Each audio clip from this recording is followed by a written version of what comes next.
नमस्कार, SV exam मैंट्रा में आप सभी का स्वागत है।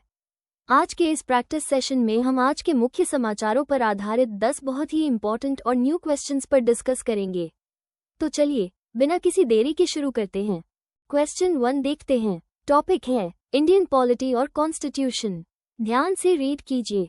नाको समन्वय केंद्र NCORD की 10वीं एपेक्स स्तरीय बैठक के दौरान जारी किए गए ड्रग कंट्रोल पर विजन डॉक्यूमेंट में किस अवधि को शामिल किया गया है? Option A 2024-2027, option B 2025-2028, option C 2026-2029, option D 2027-2030। और इसका करेक्ट आंसर है ऑप्शन सी 2026-2029। यदि आपका आंसर सही था तो आपकी प्रिपरेशन बहुत अच्छी है। यदि गलत भी हुआ कोई बात नहीं, ये फैक्ट अब आपकी मेमोरी में हमेशा के लिए जुड़ गया है। केंद्रीय गृह मंत्री द्वारा जारी ड्रग कंट्रोल पर विजन डॉक्यूमेंट में 2026-2029 की अवधि को शामिल किया गया है। 2024-2027 इस विजन डॉक्यूमेंट के लिए निर्धारित अवधि नहीं है। 2025-2028 इस विजन डॉक्यूमेंट के लिए निर्धारित अवधि नहीं है। 2027-2030 इस विजन डॉक्यूमेंट के लिए निर्धारित अवधि नहीं है। इंपॉर्टेंट एग्जाम टिप: केंद्रीय गृह मंत्री द्वारा जारी ड्रग कंट्रोल पर विजन डॉक्यूमेंट में 2026-2029 की अवधि को शामिल किया गया है। बढ़ते हैं क्वेश्चन 2 की ओर। हिस्ट्री और कल्चर के इस इंपॉर्टेंट पॉइंट पर ध्यान दीजिए।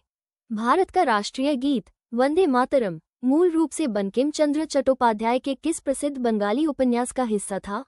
ऑप्शन अ दुर्गेश नंदिनी, ऑप्शन बी कपाल कुंडला, ऑप्शन सी आनंद मठ, ऑप्शन डी देबी चौधरी। इस क्वेश्चन का करेक्ट आंसर है ऑप्शन सी यानी आनंद मठ।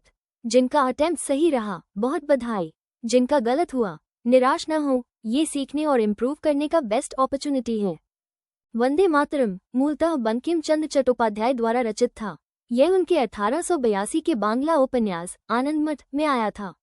बंकिम चंद्र चट्टोपाध्याय का एक अन्य प्रसिद्ध उपन्यास है दुर्गासंधिनी। ये वंदे मातरम का स्रोत नहीं है। कपाल कुंडला भी उनका एक प्रसिद्ध उपन्यास है। ये वंदे मातरम से संबंधित नहीं है। देबी चौधरी भी बंकिम चंद्र चट्टोपाध्याय की एक महत्वपूर्ण कृति है। ये वंदे मातरम से संबंधित नहीं है। Important exam tip: Vande Mataram को 24 जनवरी 1950 को भारत के राष्ट्रगान के रूप में अपनाया गया था और इसका बहुत ऐतिहासिक महत्व है। ये भारतीय स्वतंत्रता आंदोलन के दौरान क्रांतिकारियों और स्वतंत्रता सेनानियों के लिए एक गान था। क्वेश्चन 3 देखते हैं। टॉपिक है रेलवे टेक्निकल नॉलेज। ध्यान से रीड कीजिए। भारत सरकार में वर्तमान केंद्रीय नागरिक उड्डयन मंत्री कौन है? Option A Jyotiraditya Scindia, option B Ram Mohan Naidu, option C Ashwini Vaishnaw, option D Hardeep Singh Puri. और इसका करेक्ट आंसर है ऑप्शन बी राम मोहन नायडू। यदि आपका आंसर सही था तो आपकी प्रिपरेशन बहुत अच्छी है। यदि गलत भी हुआ कोई बात नहीं, ये फैक्ट अब आपकी मेमोरी में हमेशा के लिए जुड़ गया है। राम मोहन नायडू वर्तमान केंद्रीय नागरिक उड्डयन मंत्री हैं, जिन्होंने 2024 के आम चुनावों के बाद पदभार ग्रहण किया। ज्योतिरादित्य सिंधिया पूर्व केंद्रीय नागरिक उड्डयन मंत्री थे। अश्विनी वैष्णव वर्तमान केंद्रीय रेल मंत्री हैं। हरदीप सिंह पुरी वर्तमान केंद्रीय आवास और शहरी मामलों और पेट्रोलियम और प्राकृतिक गैस मंत्री हैं। इंपॉर्टेंट एग्जाम टिप: उड़ान देश का आम नागरिक योजना एक प्रमुख सरकारी पहल है जिसका उद्देश्य क्षेत्रीय हवाई संपर्क को बढ़ाना और आम नागरिक के लिए हवाई यात्रा को किफायती बनाना है। ये भारत भर के छोटे कस्बों और शहरों को जोड़ने में महत्वपूर्ण भूमिका निभाती है। बढ़ते हैं क्वेश्चन 4 की ओर। सोशल इश्यूज और वेलफेयर के इस इंपॉर्टेंट पॉइंट पर ध्यान दीजिए। भारत में नशीली दवाओं के दुरुपयोग को संबोधित करने और पुनर्वास को बढ़ावा देने के लिए राष्ट्रीय नीतियों और कार्यक्रमों को तैयार करने और लागू करने के लिए मुख्य रूप से कौन सा केंद्रीय मंत्रालय जिम्मेदार है? ऑप्शन अ स्वास्थ्य और परिवार कल्याण मंत्रालय, ऑप्शन बी सामाजिक न्याय और अधिकारिता मंत्रालय, ऑप्शन सी गृह मंत्रालय, ऑप्शन डी महिला एवं बाल विकास मंत्रालय। इस क्वेश्चन का करेक्ट आंसर है ऑप्शन बी यानी सामाजिक न्याय और अधिकारिता मंत्रालय। जिनका अटेम्प्ट सही रहा बहुत बधाई, जिनका गलत हुआ निराश न हो, ये सीखने और इम्प्रूव करने का बेस्ट अपॉर्चुनिटी है। सामाजिक न्याय और अधिकारिता मंत्रालय नशीली दवाओं की मांग में कमी लाने के लिए नोडल मंत्रालय है, जो नशीली दवाओं के उपयोगकर्ताओं की रोकथाम, उपचार और पुनर्वास पर ध्यान केंद्रित करता है। स्वास्थ्य और परिवार कल्याण मंत्रालय व्यसन के सार्वजनिक स्वास्थ्य पहलुओं से संबंधित है। गृह मंत्रालय नशीली दवाओं के कानून प्रवर्तन और अवैध तस्करी का मुकाबला करने पर ध्यान केंद्रित करता है। महिला एवं बाल विकास मंत्रालय महिलाओं और बच्चों के कल्याण को संबोधित करता है, जो नशीली दवाओं के दुरुपयोग से प्रभावित हो सकते हैं, लेकिन इसके लिए प्राथमिक नीति निर्माण निकाय नहीं है। इम्पोर्टेंट एग्जाम टिप: सामाजिक न्याय और अधिकारिता मंत्रालय का एक प्रमुख कार्यक्रम नशा मुक्त भारत अभियान का उद्देश्य नशा मुक्त भारत बनाना है। यह विभिन्न जिलों में सामुदायिक पहुंच, उपचार और पुनर्वास प्रयासों पर ध्यान केंद्रित करता है। अब आते हैं क्वेश्चन 5 पर। सोशल इश्यूज और वेलफेयर का ये पहलू अक्सर एग्जाम्स में आता है। ग्रामीण महिला उद्यमियों को बढ़ावा देने वाला सारस आजीविका मेला निम्नलिखित में से किस सरकारी कार्यक्रम के तहत एक पहल है? ऑप्शन अ, प्रधानमंत्री कौशल Vikas Yojana (PMKVY). Option B, Deendayal Antyodaya Yojana Rashtriya Gramin Ajeevika mission (DAY NRLM). Option C, Mahatma Gandhi Rashtriya Gramin रोजगार गारंटी अधिनियम (मनरेगा). ऑप्शन डी, प्रधानमंत्री किसान सम्मान निधि (PM किसान). यहाँ करेक्ट आंसर है option B, Deendayal Antyodaya Yojana Rashtriya Gramin Ajeevika mission (DAY NRLM). अपनी कंसेप्चुअल क्लैरिटी को ऐसे ही बनाए रखिए। चलिए इसके पीछे का रीजन और एनालिसिस भी समझ लेते हैं। सरस आजीविका मेला Deendayal Antyodaya Yojana Rashtriya Gramin Ajeevika mission (DAY NRLM) के अंतर्गत ग्रामीण महिलाओं को सशक्त बनाने के लिए एक प्रमुख पहल है। PMKVY युवाओं के कौशल विकास पर ध्यान केंद्रित करता है। मनरेगा ग्रामीण रोजगार की गारंटी देता है। PM किसान किसानों को आय सहायता प्रदान करता है। इम्पोर्टेंट एग्जाम टिप: सरस आजीविका मेला Deendayal Antyodaya Yojana Rashtriya Gramin Ajeevika mission (DAY NRLM) के अंतर्गत ग्रामीण महिलाओं को सशक्त बनाने के लिए एक प्रमुख पहल है। प्रिय स्टूडेंट्स, अगर आज के इम्पोर्टेंट क्वेश्चंस आपकी प्रिपरेशन के लिए यूजफुल लग रहे हैं तो इस सेशन को लाइक और चैनल को सब्सक्राइब जरूर करें। साथ ही अपने फीडबैक नीचे कमेंट बॉक्स में शेयर करें। बढ़ते हैं क्वेश्चन 6 की ओर। साइंस और टेक्नोलॉजी के इस इम्पोर्टेंट पॉइंट पर ध्यान दीजिए। किस भारतीय संगठन ने परमाणु ऊष्मा का उपयोग करके कॉपर क्लोरीन थर्मोकेमिकल चक्र पर आधारित दुनिया की पहली हाइड्रोजन उत्पादन सुविधा का उद्घाटन किया? ऑप्शन अ, भारतीय अंतरिक्ष अनुसंधान संगठन (इसरो). ऑप्शन बी, परमाणु ऊर्जा विभाग (DAE). ऑप्शन सी, रक्षा अनुसंधान एवं विकास संगठन (DRDO). ऑप्शन डी, भाभा परमाणु अनुसंधान केंद्र (BRC). इस क्वेश्चन का करेक्ट आंसर है ऑप्शन बी, यानी परमाणु ऊर्जा विभाग (DAE). जिनका अटेम्प्ट सही रहा, बहुत बधाई। जिनका गलत हुआ, निराश न हो, ये सीखने और इम्प्रूव करने का बेस्ट अपॉर्चुनिटी है। परमाणु ऊर्जा विभाग (DAE) ने फास्ट ब्रीडर टेस्ट रिएक्टर से परमाणु ऊष्मा का उपयोग करके दुनिया की पहली हाइड्रोजन उत्पादन सुविधा का उद्घाटन किया। इसरो मुख्य रूप से अंतरिक्ष अनुसंधान में शामिल है। DRDO रक्षा अनुसंधान और विकास पर ध्यान केंद्रित करता है। BARC DAE के तहत एक अनुसंधान केंद्र है, लेकिन DAE उद्घाटन करने वाला प्राधिकरण था। इम्पोर्टेंट एग्जाम टिप: हाइड्रोजन को एक स्वच्छ ईंधन माना जाता है और परमाणु ऊर्जा का उपयोग करके इसका उत्पादन डिकार्बोनाइजेशन के लिए एक टिकाऊ मार्ग प्रदान करता है। Fast breeder test reactor (FBTR) भारत के परमाणु कार्यक्रम में एक महत्वपूर्ण सुविधा है, जो उन्नत परमाणु प्रौद्योगिकियों के विकास के लिए महत्वपूर्ण है। क्वेश्चन 7 देखते हैं। टॉपिक है एनवायरनमेंट और इकोलॉजी। ध्यान से रीड कीजिए। किस सांविधिक निकाय ने राज्यों और केंद्र शासित प्रदेशों द्वारा संकटग्रस्त प्रजातियों की वैज्ञानिक पहचान और अधिसूचना के लिए मानक संचालन प्रक्रिया (SOP) जारी की? ऑप्शन अ, भारतीय वन्यजीव संस्थान (WI). ऑप्शन बी, राष्ट्रीय जैव विविधता प्राधिकरण (NBA). ऑप्शन सी, भारतीय वनस्पति सर्वेक्षण (BSI). ऑप्शन डी, भारतीय प्राणी सर्वेक्षण (JDSI). और इसका करेक्ट आंसर है ऑप्शन बी, राष्ट्रीय जैव विविधता प्राधिकरण (NBA). यदि आपका आंसर सही था तो आपकी प्रिपरेशन बहुत अच्छी है। यदि गलत भी हुआ, कोई बात नहीं, ये फैक्ट अब आपकी मेमोरी में हमेशा के लिए जुड़ गया है। राष्ट्रीय जैव विविधता प्राधिकरण (NBA) वैज्ञानिक पहचान और खतरे वाली प्रजातियों की अधिसूचना के लिए SOP जारी करने के लिए जिम्मेदार वैधानिक निकाय है। भारतीय वन्यजीव संस्थान WII वन्यजीव अनुसंधान और प्रबंधन पर ध्यान केंद्रित करता है। भारतीय वनस्पति सर्वेक्षण BSI पौधों के संसाधनों के लिए समर्पित है। भारतीय प्राणी सर्वेक्षण JDSI पशु संसाधनों पर ध्यान केंद्रित करता है।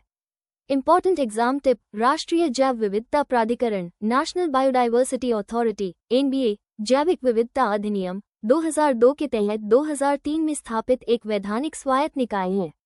इसका मुख्यालय चेन्नई, तमिलनाडु में स्थित है। बढ़ते हैं क्वेश्चन 8 की ओर। गवर्नमेंट स्कीम्स और पॉलिसीज के इस इंपॉर्टेंट पॉइंट पर ध्यान दीजिए। भारत में वर्तमान केंद्रीय सहकारिता मंत्री कौन है? Option A Rajnath Singh, option B Amit Shah, option C Nirmala Sitharaman, option D S Jaishankar. इस क्वेश्चन का करेक्ट आंसर है ऑप्शन बी यानी अमित शाह। जिनका अटेम्प्ट सही रहा बहुत बधाई, जिनका गलत हुआ निराश न हो, ये सीखने और इम्प्रूव करने का बेस्ट अपॉर्चुनिटी है। अमित शाह वर्तमान में केंद्रीय गृह मंत्री होने के साथ साथ केंद्रीय सहकारिता मंत्री का कार्यभार संभाल रही हैं। राजनाथ सिंह रक्षा मंत्री हैं। निर्मला सीतारमण वित्त और कॉर्पोरेट मामलों की मंत्री हैं। एस जयशंकर विदेश मंत्री हैं। इंपॉर्टेंट एग्जाम टिप: सहकारिता मंत्रालय की स्थापना जुलाई 2021 में देश में सहकारी आंदोलन को मजबूत करने के दृष्टिकोण के साथ फिर से की गई थी। इसका उद्देश्य सहकारी आंदोलन को मजबूत करने के लिए एक अलग प्रशासनिक, कानूनी और नीतिगत ढांचा प्रदान करना है। क्वेश्चन 9 देखते हैं। टॉपिक है हेल्थ और मेडिकल अफेयर्स। ध्यान से रीड कीजिए। जन विश्वास प्रावधानों का संशोधन अधिनियम 2023 मुख्य रूप से छोटे अपराधों के लिए कारावास को किससे बदलना चाहता है? ऑप्शन अ सामुदायिक सेवा, ऑप्शन बी मौद्रिक दंड, ऑप्शन सी अल्पकालिक कारावास, ऑप्शन डी लाइसेंस निलंबन। और इसका करेक्ट आंसर है ऑप्शन बी मौद्रिक दंड। यदि आपका आंसर सही था तो आपकी प्रिपरेशन बहुत अच्छी है। यदि गलत भी हुआ कोई बात नहीं, ये फैक्ट अब आपकी मेमोरी में हमेशा के लिए जुड़ गया है। जन विश्वास प्रावधानों का संशोधन अधिनियम 2023 का उद्देश्य कारावास को मौद्रिक दंड से बदलकर छोटे अपराधों को अपराधमुक्त करना है। यह विश्वास आधारित शासन को बढ़ावा देता है और अनुपालन बोझ को कम करता है। सामुदायिक सेवा सजा का एक रूप है, लेकिन इस अधिनियम के तहत कारावास के लिए प्राथमिक प्रतिस्थापन नहीं है। अधिनियम का उद्देश्य छोटे अपराधों के लिए अल्पकालिक कारावास को कम करना है, पेश करना नहीं।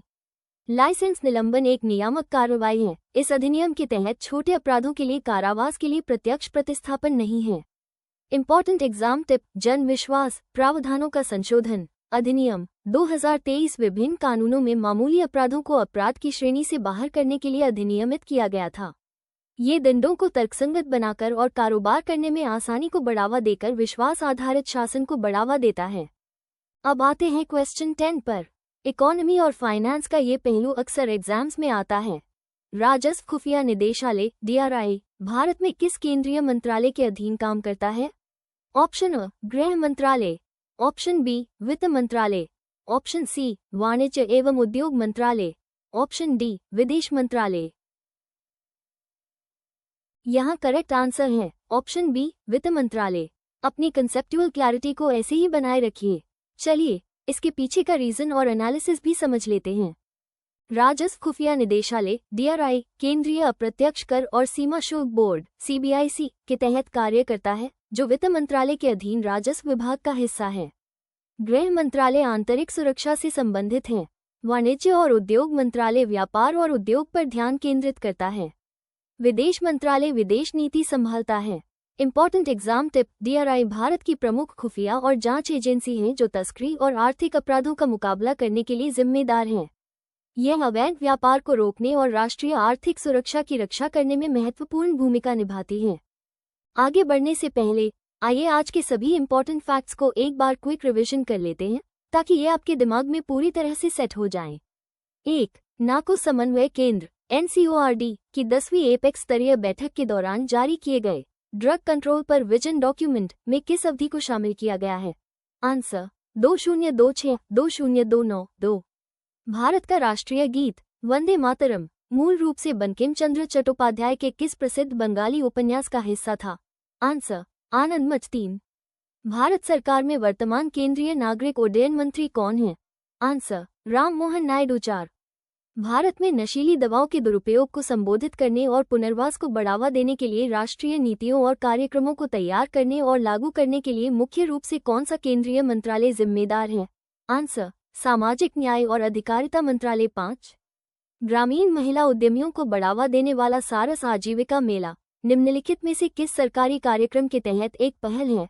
Answer, Deendayal Antyodaya Yojana, Rashtriya Gramin Ajeevika mission DAY, NRLM।